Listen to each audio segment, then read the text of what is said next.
السلام علیکم ورحمۃ اللہ۔ حضرت معاذ بن مالک رضی اللہ تعالیٰ عنہ قبیلہ اسلم کے ایک نہایت ہی خوبصورت اور دراز قد صحابی تھے۔ آپ کا اپنے قبیلے میں بہت اثر و رسوخ تھا۔ حضرت معاذ کی توبہ کا واقعہ بہت سے خطا کاروں کے لیے درس راہ اور بہترین اسوہ پناہ ہے۔ توبۃ النصوح یعنی سچی توبہ کا یہ واقعہ محدثین نے حدیث کی تمام کتابوں اور مفسرین نے قرآن کی تمام تفسیروں میں لکھا ہے، جس کے حوالہ جات ویڈیو کے آخر میں دیے گئے ہیں۔ ناظرین گرامی، حضرت معاذ کی شادی مدینہ منورہ میں ہو چکی تھی۔ وہ اپنے قبیلے کے معزز اور بااثر شخصیت تھے۔ معاذ کی کنیز کی ایک خوبصورت اور جوان بیٹی تھی، لیکن وہ ٹانگوں سے معذور تھی۔ معذور ہونے کے باوجود اس کی خوبصورتی کے چرچے تھے۔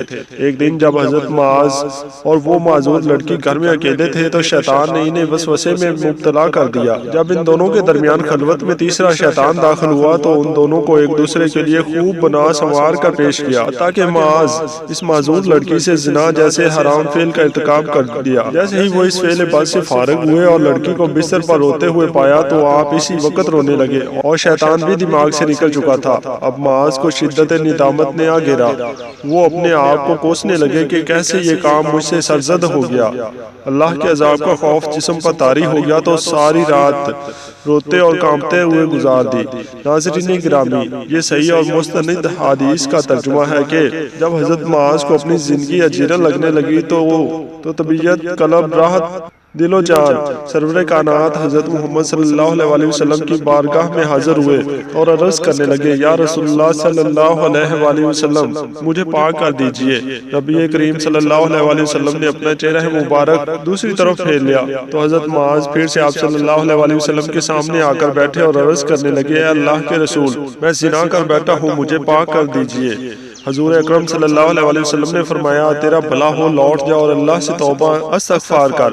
وہ تھوڑا سا لوٹ کر گئے مگر ان سے صبر نہ ہوا اور پھر نبی کریم صلی اللہ علیہ وسلم کی خدمت میں حاضر ہو گئے اور یوں درخواست کی، اے اللہ کے رسول صلی اللہ علیہ وسلم، مجھ پر زنا کی حد نافذ کر کے مجھے اس گناہ سے پاک فرما دے۔ نبی کریم صلی اللہ علیہ وسلم نے فرمایا، تیرا بھلا ہو، لوٹ جاؤ اور اللہ کے حضور توبہ طائب ہو جاؤ اور اس سے مغفرت اور بخشش مانگو۔ راوی کا بیان ہے کہ وہ واپس لوٹ گئے اور تھوڑی ہی دور گئے مگر پھر فوراً لوٹ آئے اور یہ گریہ زاری کرنے لگے کہ اللہ کے رسول صلی اللہ علیہ وسلم، مجھے پاک کر دیجئے۔ نبی کریم صلی اللہ علیہ وسلم نے پھر زوردار آواز سے فرمایا، تیرا برا ہو، تمہیں کیا معلوم ہے کہ زنا کیا ہے؟ پھر نبی کریم صلی اللہ علیہ وسلم نے فرمایا کہ انہیں میرے سامنے سے دور ہٹا دو، مگر وہ یکے بعد دیگرے اور بارہ لوٹ کر آتے ہی چلے گئے۔ جب ان کا بار بار لوٹنا بڑھ گیا تو نبی کریم صلی اللہ علیہ وسلم ان کے خاندان اور قبیلہ کے لوگوں سے پوچھا کہ یہ نوجوان کہیں پاگل تو نہیں؟ لوگوں نے عرض کیا، نہیں یا رسول اللہ، یہ تو ہمارے قبیلہ کا سمجھدار اور طاقتور شخص ہے۔ پھر نبی کریم صلی اللہ علیہ وسلم نے فرمایا، ذرا دیکھو تو کہیں یہ نشے میں تو نہیں ہے۔ ایک صحابی اٹھے اور حضرت معاذ کا منہ سونگھ کر بتایا کہ نہیں، انہوں نے شراب نہیں پی رکھی۔ پھر نبی کریم صلی اللہ علیہ وسلم نے معاذ سے فرمایا، جانتے ہو کہ زنا کیا ہوتا ہے؟ معاذ عرض گزار ہوئے، جی حضور جانتا ہوں، اپنی کنیز کی معذور بیٹی سے زنا کیا ہے۔ حضور اکرم صلی اللہ علیہ وسلم نے فرمایا، اب تم اس گناہ سے پاک ہونا چاہتے ہو جبکہ اس سے پاک ہونے کے لیے شرعی حد نافذ کرنا ہوگی۔ حضرت معاذ عرض کرنے لگے، جی یا رسول اللہ صلی اللہ علیہ وسلم، میں اس قدر نادم کہ میں چاہتا ہوں کہ مجھ پر شرعی حد نافذ کی جائے، اور اپنے صحابہ اکرام کو حکم فرمایا کہ اس نوجوان کو رجم کر دیا جائے۔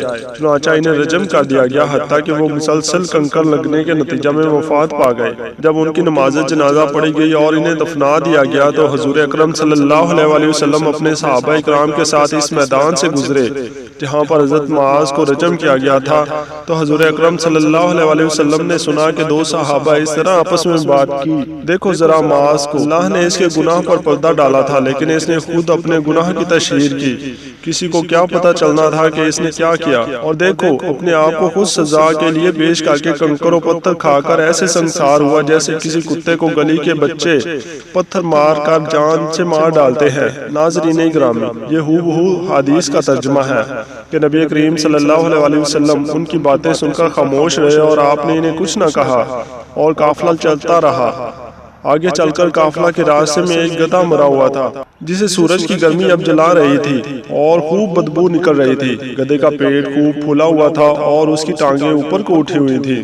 روایت اسی طرح ہے کہ نبی کریم صلی اللہ علیہ وسلم نے جب اس گدھے کو دیکھا تو آپ نے فرمایا فلاں فلاں آدمی کہاں ہے؟ دونوں حاضر ہوئے۔ آپ صلی اللہ علیہ وسلم نے ان دونوں سے فرمایا کہ اس مردہ گدھے کا گوشت کھانا شروع کرو۔ سارے قافلے پر سناٹا چھا گیا۔ وہ دونوں ہاتھ جوڑ کر نبی کریم صلی اللہ علیہ وسلم سے معافی مانگنے لگے اور عرض گزار ہوئے کہ اے نبی، کون اس مردار کا گوشت کھا سکتا ہے؟ حدیث پاک کے الفاظ ہیں کہ رحمت للعالمین نبی مکرم صلی اللہ علیہ وسلم فرمانے لگے تم نے ابھی سنسار شدہ بھائی کی غیبت کر کے جو گناہ کیا ہے وہ اس مردار کا گوشت کھانے سے بھی بدترین فعل ہے۔ معاذ کی ایسی توبہ ہے کہ کو پوری امت میں تقسیم کر دیا جائے تو وہ سب کے لیے کافی ہو جائے۔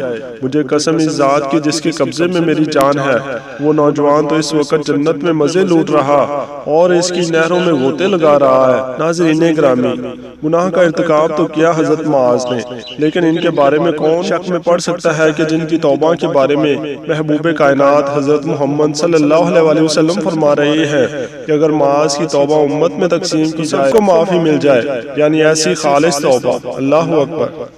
اللہ تعالی ہم سب کے تمام صغیرہ و کبیرہ گناہ معاف فرمائے اور ہمیں سچی توبہ کرنے کی توفیق عطا فرمائے۔ آمین یا رب العالمین۔